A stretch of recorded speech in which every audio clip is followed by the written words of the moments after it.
मध्य प्रदेश में 2023 के चुनाव के लिए आदिवासी वोट कितने अहम हैं? सियासत की ये दो तस्वीरें ये बताने के लिए पर्याप्त हैं। 9 जून को जनजातीय नायक भगवान बिरसा मुंडा की पुण्यतिथि पर दोनों बड़ी पार्टियां आदिवासियों को साधने में जुटी रहीं। प्रदेश के 2 कोनों में दोनों पार्टियों के बड़े कार्यक्रम हुए, जहां दोनों ने एक दूसरे को सबसे बड़ा आदिवासी हितैषी बताया, साथ ही एक दूसरे पर जमकर शब्द बाण छोड़े। सीएम शिवराज सिंह चौहान रीवा के दौरे पर रहे, जहां उन्होंने त्योंथर में कोल जनजातीय सम्मेलन को संबोधित करते हुए आदिवासियों समेत हर वर्ग के लिए संचालित योजनाएं गिनाई, तो कांग्रेस पर आदिवासियों समेत सभी वर्गों की उपेक्षा का आरोप लगाते हुए जमकर हमला भी बोला। बोलिए बिरसा भगवान की। आज मुझे कहते हुए प्रसन्नता है कि कोल समाज का मान, सम्मान और स्वाभिमान हमने वापस लौटाने का काम किया है, और इसलिए आज का दिन हम सबके लिए बहुत महत्वपूर्ण है। मध्य प्रदेश की धरती पर कोई भी गरीब बिना पट्टे का नहीं रहेगा। यह भारतीय जनता पार्टी की सरकार का संकल्प है। कमलनाथ ने जो कर्जा माफी के नाम पर किसानों को ठगा था और ब्याज की गठरी और किसानों के सर पे चढ़ गई थी, वो पूरा ब्याज 2000 करोड़ रुपए का मैं किसानों की तरफ से जमा करूंगा, ताकि किसान ब्याज मुक्त हो जाए और 0% ब्याज पे उनको कर्जा मिलने लगे। शिवराज सिंह चौहान जिस समय त्योंथर में कोल जनजातीय सम्मेलन को संबोधित कर रहे थे, पीसीसी चीफ कमलनाथ ठीक उसी समय प्रदेश के दूसरे छोर खंडवा में आदिवासियों के बीच थे। वो खंडवा के हरसूद में कांग्रेस के आदिवासी सम्मेलन को संबोधित कर रहे थे। रीवा के त्योंथर में शिवराज जिस अंदाज में कांग्रेस पर वार कर रहे थे, कमलनाथ भी खंडवा के हरसूद में उसी अंदाज में पलटवार कर रहे थे। ये घोषणा मशीन जो आप डबल स्पीड से आजकल चला रहे हैं, क्योंकि चुनाव है, आपने तो 22,000 घोषणाएं करी हैं, और अब तो ये मशीन चल रही है। अपने जेब में नारियल लेके चलते हैं, जहां मौका मिले नारियल फोड़ लेंगे। 2018 में कांग्रेस की सरकार बनी, मैं मुख्यमंत्री बना, हमने अपनी नीति और नियत का परिचय दिया। कौन सा पाप मैंने किया कि मैंने 27 लाख किसानों का कर्जा माफ किया? कौन सा पाप किया? 100 यूनिट बिजली 100 रुपए में दी। हमने पेंशन बढ़ाई। हमने जो मध्य प्रदेश के इतिहास में नहीं हुआ, 1000 गौशाला बनाए। कौन सा गुनाह किया मैंने? आदिवासियों को लेकर ये घमासान बिरसा मुंडा की पुण्यतिथि के मंच पर ही नहीं दिखा, राजधानी भोपाल में भी दोनों पार्टियों के नेता आमने सामने दिखे। इन्होंने शिवभान सिंह सोलंकी जी को मुख्यमंत्री बनने दिया, कमलनाथ जी की पार्टी ने। इन्होंने दलवीर सिंह के साथ उपेक्षा का भाव अपनाया। इन्होंने जमुना देवी जी को कभी मुख्यमंत्री नहीं बनने दिया। कमलनाथ जी मुख्यमंत्री बने तो उमंग सिंगार जी की क्या हालत की, ये सारे आदिवासियों को मालूम है चारों तरफ के। अब ये कोई भी स्वांग कर सकते हैं आदिवासियों में जाके, वो विश्वास करेंगे ही नहीं। आदिवासी हमेशा से कांग्रेस के साथ रहे हैं। कांग्रेस ने आदिवासियों को सशक्त करने के लिए कई सारे कार्यक्रम करे, आदिवासी नेताओं को सशक्त किया है। हमारी उप मुख्यमंत्री जमुना देवी जी जो आदिवासियों की नेता थी वो रही हैं। कांतिलाल भूरिया जी एक अच्छे नेता रहे, मंत्री रहे कई बार। पर भारतीय जनता पार्टी से पूछिए कि सहाय जो कि बड़े नेता हैं भारतीय जनता पार्टी के, जिन्होंने मोदी के साथ काम किया है, आज वो उनका इतना अपमान हुआ कि वो छत्तीसगढ़ में कांग्रेस के साथ खड़े नज़र आ रहे हैं। और कई ऐसे नेता हैं, ये तो एक उदाहरण दिया है मैंने। और जिस तरह से अभी अभी हमने पूरे देश ने देखा कि राष्ट्रपति जो कि एक ट्राइबल है, उनका कितना अपमान भारतीय जनता पार्टी ने किया। ये तो आपने बिरसा मुंडा की पुण्यतिथि पर आदिवासी वोटों के लिए घमासान देखा। अब इसके मायने भी बता देते हैं। दरअसल मध्य प्रदेश की राजनीतिक समीकरण कुछ ऐसा है कि जो आदिवासी वोटों पर राज करेगा वही सत्ता के सिंहासन तक पहुंचेगा। मध्य प्रदेश में 47 सीटें आदिवासियों के लिए रिजर्व सीटें हैं और तकरीबन 90 सीटें ऐसी हैं जिन पर आदिवासी वोटों से हार जीत का फर्क पड़ता है। मध्य प्रदेश में कुल 21% आबादी आदिवासी है। जिधर आदिवासी उसकी सरकार 47 सीट एसटी के लिए रिजर्व। 2003 में बीजेपी ने 37 सीटों पर कब्जा जमाया, कांग्रेस केवल 2 सीटों पर सिमट गई। 2008 में बीजेपी ने 29 सीटें जीती, कांग्रेस ने 17 सीटों पर जीत दर्ज की। 2013 में बीजेपी ने 31 सीटें जीती, कांग्रेस के खाते में सिर्फ 15 सीटें ही आई। 2018 में बीजेपी केवल 16 सीटें जीत सकी, कांग्रेस ने दोगुनी यानी 30 सीटें जीत ली। अब 2023 में दोनों पार्टियां आदिवासी वोटों को साधने की कोशिश में जुटी हैं। शिवराज सरकार ने इसके लिए कई ऐलान किए हैं। इनमें आदिवासी महापुरुषों के नामकरण, स्वरोजगार योजनाएं और पैसा एक्ट जैसे कदम शामिल हैं। वहीं कांग्रेस का भी आदिवासी इलाकों पर फोकस है। इसके साथ ही आदिवासी संगठन जैस भी आदिवासी वोटों के सहारे ही चुनावी मैदान में है। देखना ये है कि आदिवासी वोटर्स किसका भला करते हैं। Bureau report, IND 24।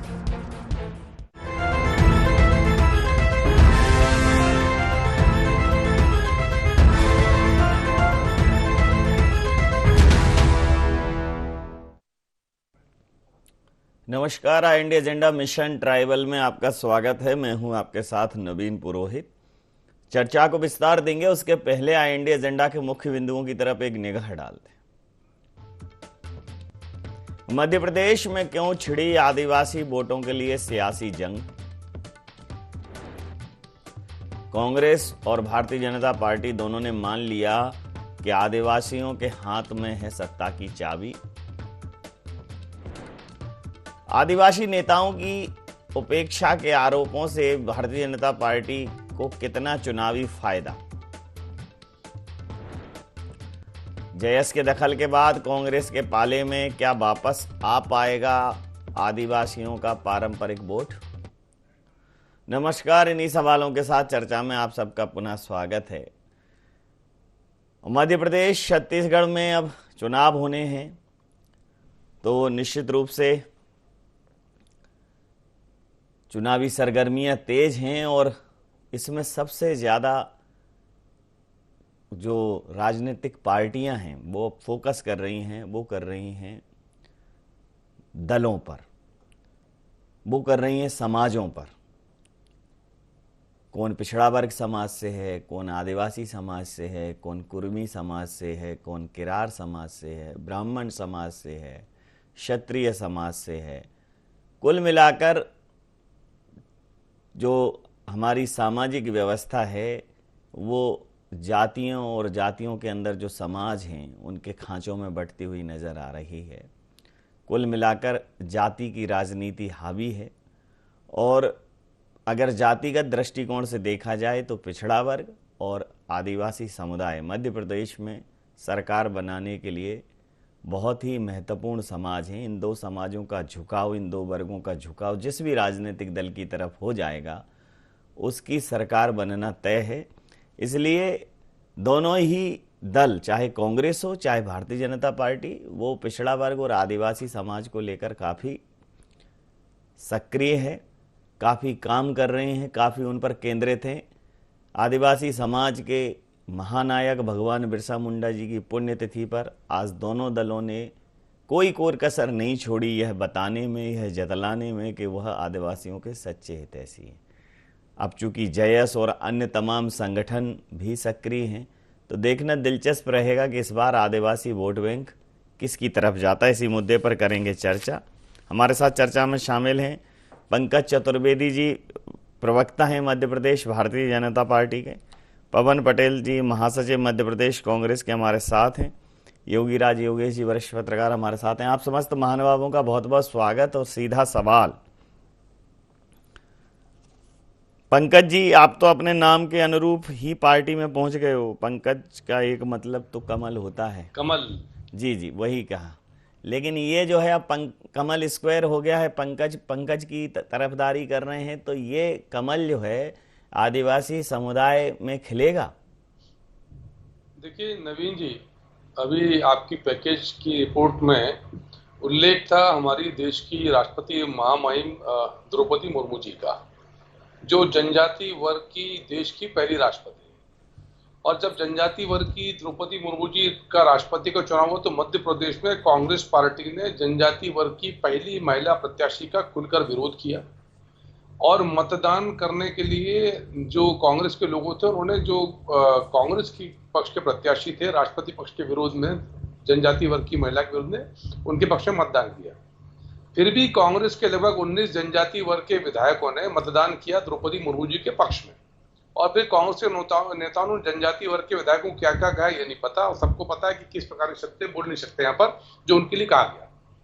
दूसरा, जनजातीय वर्ग की नवीन जी एक बहुत बड़ी मांग थी पैसा एक्ट। यहाँ बहुत सारे नेताओं की बात हो रही थी। दिलीप सिंह भूरिया जी को कितना सम्मान कांग्रेस पार्टी ने दिया कि वो भारतीय जनता पार्टी में आए, और उन्हीं दिलीप सिंह भूरिया जी ने 1996 में पैसा एक्ट के नाम से कानून तैयार किया, पंचायती राज एक्सटेंशन टू शेड्यूल एरिया पैसा एक्ट, जो जनजातीय क्षेत्र की बड़ी मांग थी।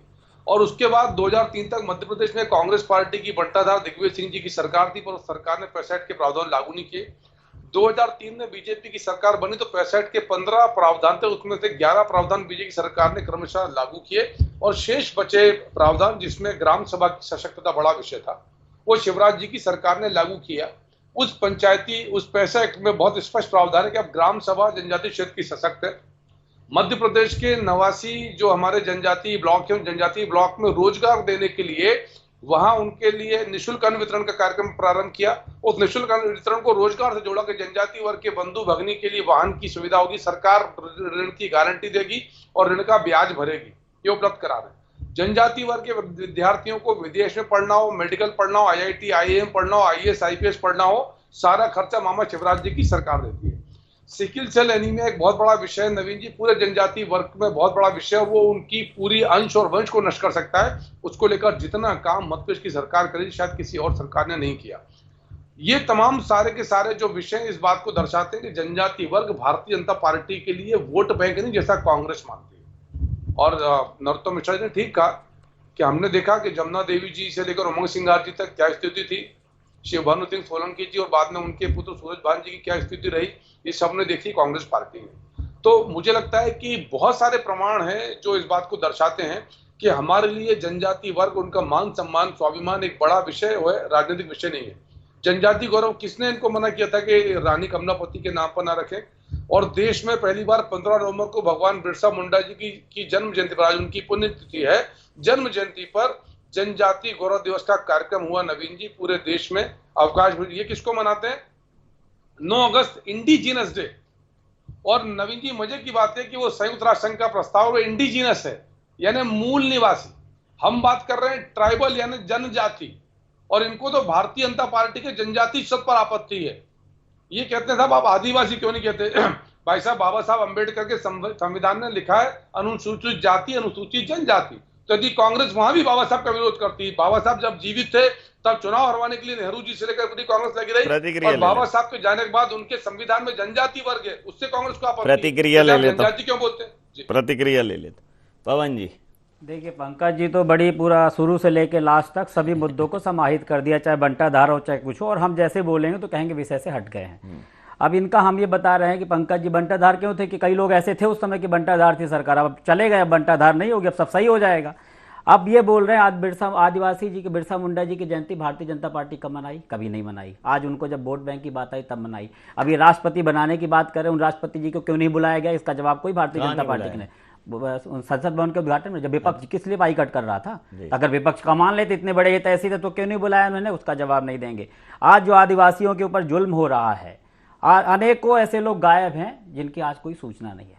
अभी इंदौर को 8वें नंबर पे माना गया, जो राष्ट्रीय अन्वेषण उसकी जो ब्यूरो की एक रिपोर्ट आई उसमें इंदौर में सबसे ज्यादा आदिवासियों का 8वें नंबर है। पहला नंबर शायद अहमदाबाद है और 8वें नंबर पे इंदौर को माना गया है, तो इसको नहीं बताएंगे। अब दूसरा क्या बोल रहे हैं कि जितने आदिवासी लोगों को जमीनें जो बटी थी उसमें आज उस जमीन में किसके पट्टे में किसके राज है। ये सिर्फ बड़ा सा इवेंट करते हैं, ये जनजाति गौरव दिवस मना लेंगे और सबसे बड़े हिमायती उसके हितैषी बनने का प्रयास करेंगे। कांग्रेस पार्टी ने शुरू से वोट बैंक आपने हमेशा किया है, पहले आप क्यों नहीं मनाते थे बिरसा मुंडा जी की जयंती? अब बता दे, कोई भारतीय जनता पार्टी इसका बात जवाब नहीं देगा।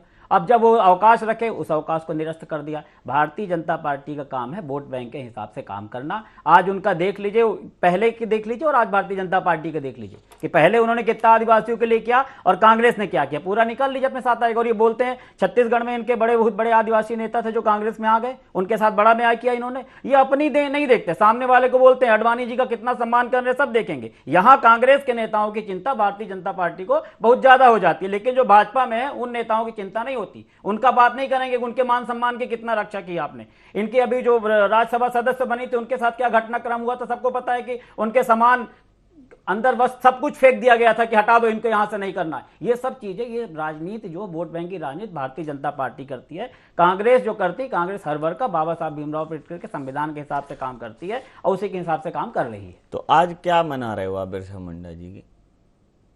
आप मना क्या रहे हो आज बिरसा मुंडा जी की? नहीं, बिरसा मुंडा जी के जो कार्यक्रम भाई उन्होंने रीवा में कार्यक्रम किया हमारे शिवराज सिंह, नहीं क्या था, क्या कार्यक्रम था, वही तो मैं कह रहा हूँ, क्या था? नहीं, जयंती कार्यक्रम था। जयंती नहीं थी, पुण्यतिथि थी। हाँ, पुण्यतिथि जी।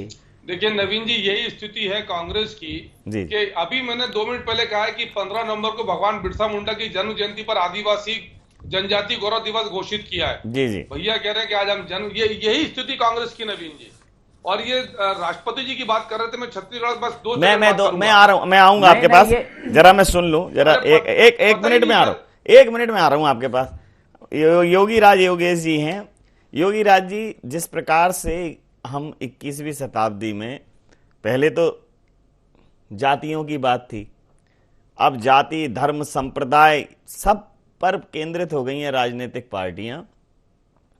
आदिवासी समाज, पिछड़ा वर्ग, उसमें भी किरार समाज, कोल समाज, तमाम जो और उपजातियां होती हैं उनमें तमाम जो जातियां होती हैं पिछड़ा वर्ग में, उन समाजों के जो समाज आते हैं उनके अंतर्गत उनके सम्मेलन, कुल मिलाकर वोट बैंक में जातियों का भी वर्गीकरण कर दिया गया है।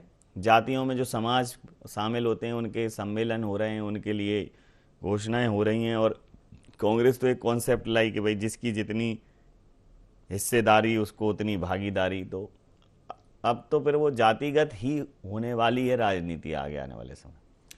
नहीं, जातिगत ही होगी। और चूंकि क्या है कि 47 सीटें बहुत होती हैं किसी भी पार्टी के लिए, और आज के दौर में जब 2-2, 4-4 सीटों से सरकार बन रही है, गिर रही है, बिगड़ रही हैं, तो 47 सीट अपने आप में बहुत मायने रखती हैं। और ये एक ऐसा वोट वर्ग है जिसपे न केवल भाजपा और कांग्रेस की निगाहें, बल्कि जो मध्य प्रदेश में थर्ड फ्रंट की जो आहट हो रही है वो भी यहीं से हो रही है। ठीक हुआ।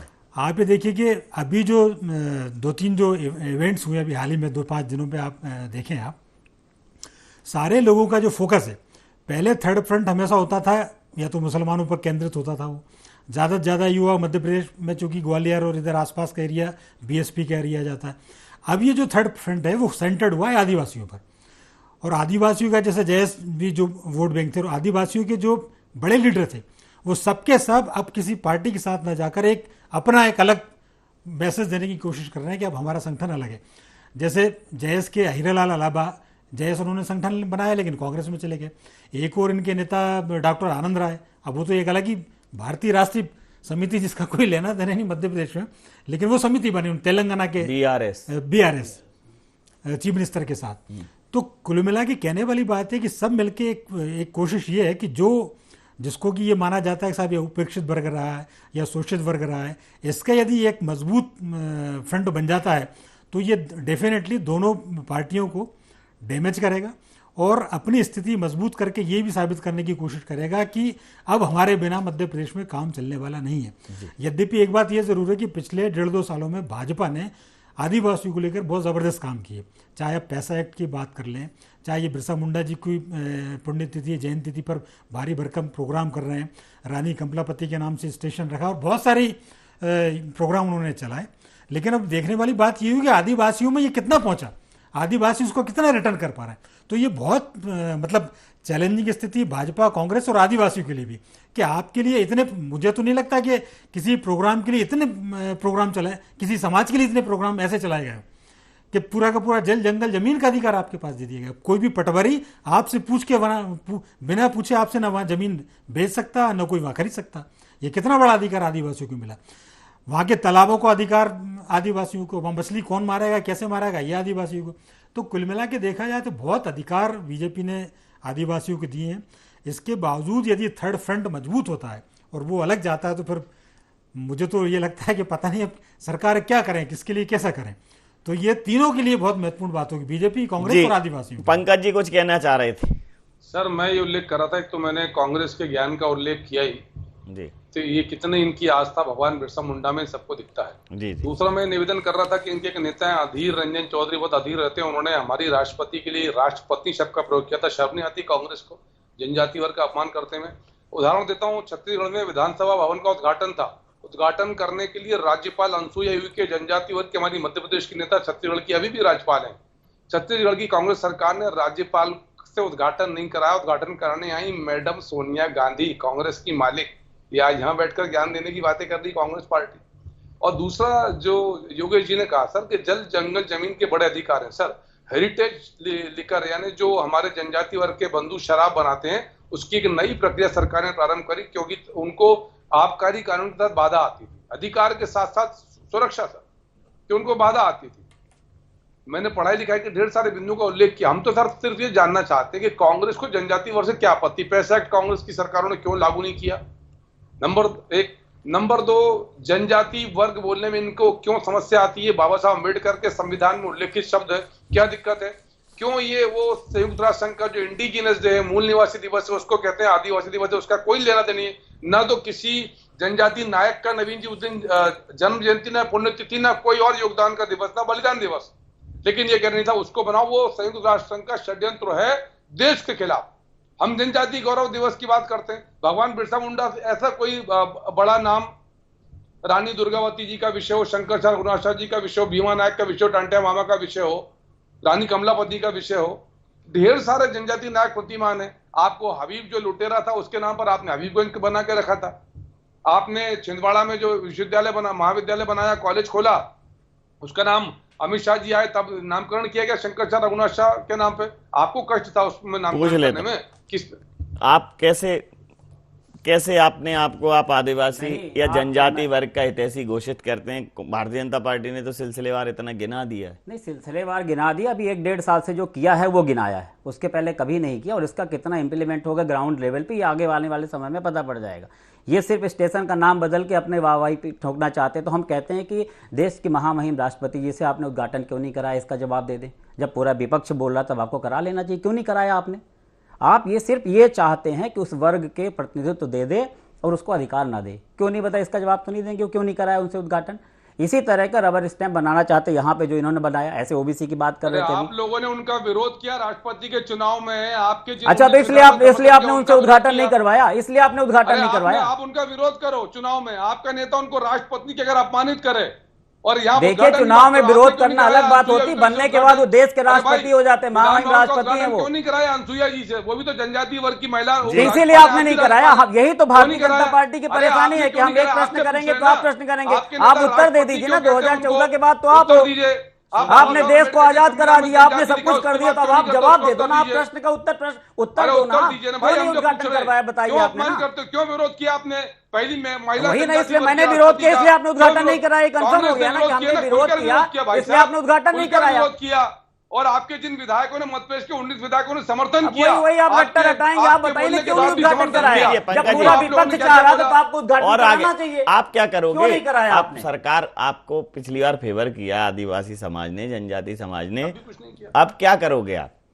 नहीं, आदिवासी वर्ग जन समाज के लिए जो माननीय कमलनाथ जी ने बोला है, जो 15 महीने तक उन्होंने किया, उस काम को आगे बढ़ाएंगे। और आगे 15 महीने में क्या किया था आदिवासी समाज? नहीं, 15 महीने में देखिए जो भी करना होता है, काफी सारे काम किए। 15 महीने 5 साल के लिए सरकार बनाई जाती है, 5 साल में पूरा काम करने को मौका मिलता तो पूरा हम बात करते। हम किसी चीज को बात करेंगे, कोई चीज बाहर नहीं आती, हमने अंदर उसकी स्ट्रेटजी बनाई, उसको इंप्लीमेंट करने का समय नहीं मिला। जिस तरह के लोग ये घबरा रहे थे कि अगर कहीं जिस तरह के 15 महीना के काम इन्होंने देखे कमलनाथ जी के, अगर इनमें दम था तो 5 साल चलने देते थे, फिर आज दूध का दूध पानी का पानी हो जाता कि हाँ तुमने किया कि नहीं किया। इनको तो इतना मौका मिला, ये बताए ना क्यों अभी 1.5 साल से इनको समाज की याद आ रही, पहले क्यों नहीं आ रही? चली तब का कुछ नहीं किया, 15 महीने में सब कुछ कर लेते।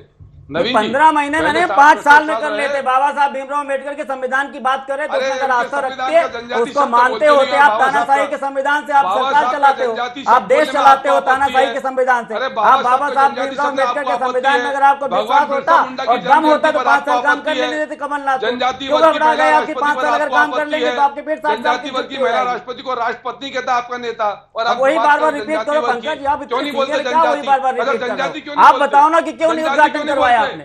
अरे जनजाति बोलने में क्या कष्ट है बताओ। आपने उद्घाटन क्यों नहीं कराया? उद्घाटन करवाने में आपको क्या कष्ट था?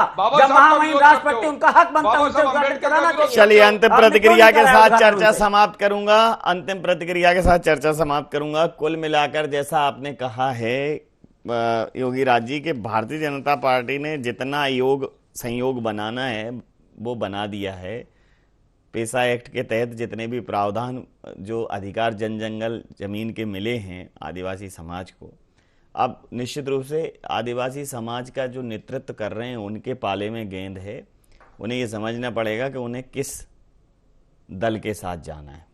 और मैं ये मानता हूँ कि आदिवासी समाज जो है, जो जनजाति समाज है, अगर आप देखें उनका जीवन शैली, तो वो प्रकृति संरक्षक समाज है, प्रकृति पूजक समाज है। प्रकृति से एक प्राकृतिक तरीके से ही वो संसाधनों का दोहन करते हैं और बहुत न्यूनतम सुविधाओं में, न्यूनतम व्यवस्थाओं के साथ अपना जीवन यापन करते हैं। तो जब हम पूरा विश्व पर्यावरण की चिंता कर रहा है, तो जब हमारे देश में ऐसा समाज है तो निश्चित रूप से उसको वहाँ के अधिकार दे देने चाहिए। हर जगह आप पहाड़ और पत्थर खोदकर और खनन करके प्रोग्रेस नहीं कर सकते। ये एक बड़ी चिंता पूरे विश्व की है। भारत के लिए ये गौरव की बात है कि हमारे पास एक ऐसा समाज है जिसने अपने रोजमर्रा के जीवन में प्रकृति को ओढ़ के रखा है। तो एक बड़ा फायदा भारतीय जनता पार्टी ने उस समाज को दिया है। कांग्रेस के पास समाज के लिए स्पेसिफिक कोई अभी योजना नहीं है। जैसे अब महिलाओं के लिए वो महिला सम्मान योजना लाई, तो एक उसका इम्पैक्ट है। 500 रुपये में गैस सिलेंडर देंगे, उसका इम्पैक्ट है। अभी वो बिजली की बात करी है कि भाई 100 में 100 रुपये यूनिट और उसके बाद 100 के ऊपर हाफ। तो ये जब लॉन्च करेगी, ये बड़े समाज को प्रभावित करेगी। मुझे लगता है कि बहुत जल्दी ही कांग्रेस इस समाज के लिए भी कुछ न कुछ स्पेसिफिक योजना लाएगी, क्योंकि अगर उन्हें कॉम्पीट करना है, वो भारतीय जनता पार्टी की पहले स्टेप को गौर करते हैं, देखते हैं, उसके बाद अपनी चाल चलते हैं। तो अब आदिवासी समाज के लिए, जनजाति समाज के लिए कांग्रेस को कुछ ना कुछ स्पेसिफिक करना पड़ेगा, तब जाके कंपटीशन में खड़ा हो पाएगी। बिल्कुल। और ये तो उनको उसी समय करना चाहिए था। मुझे समझ में नहीं आया कि 2018 में जब आए थे आपने एकदम उल्टी स्थिति कर दी थी। 2003 में जब 2 सीट थी कांग्रेस की, और 2018 में आके 35 पे आ गए, 30-35 पे आ गए। तो जब इतना बम्पर बहुमत आदिवासी समाज ने कांग्रेस को दिया, तो मुझे ऐसा लगता है कि किसान कर्ज माफी से भी पहले उन्हें यही काम करना चाहिए था आदिवासियों के लिए। अब ये पता नहीं कहाँ से चूक हुई, लेकिन बीजेपी, अभी इसका इम्पैक्ट क्या, लेकिन बीजेपी ने इस मौके को लपका। पिछले 1.5-2 सालों में जो प्रोग्राम बीजेपी ने चला है आदिवासियों के लिए, मुझे नहीं लगता कि देश में और कहीं ऐसे आदिवासियों के लिए प्रोग्राम चले होंगे। ये अलग बात है कि इन प्रोग्राम का रिजल्ट आना अभी बाकी है, क्योंकि जिस तरीके से एक्टिविटीज़ ट्राइबल अंचल में हो रही हैं, जिस तरीके से थर्ड फ्रंट ट्राइबल अंचल में बन रहा है, तो ये अच्छी स्थिति मैं इसलिए नहीं मानता कि सरकारें इससे ज़्यादा और नहीं कर सकती आपके लिए। बिल्कुल ठीक बात। समय सीमा के चलते मैं ये चर्चा यहाँ समाप्त करूंगा। आप समस्त महानुभावों का बहुत बहुत धन्यवाद, बहुत बहुत आभार। तो मध्य प्रदेश में जनजाति समाज को साधने के लिए दोनों दल पुरजोर कोशिश कर रहे हैं।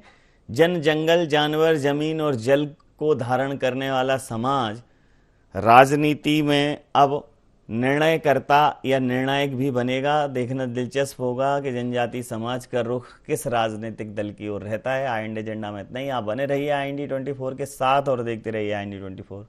नमस्कार।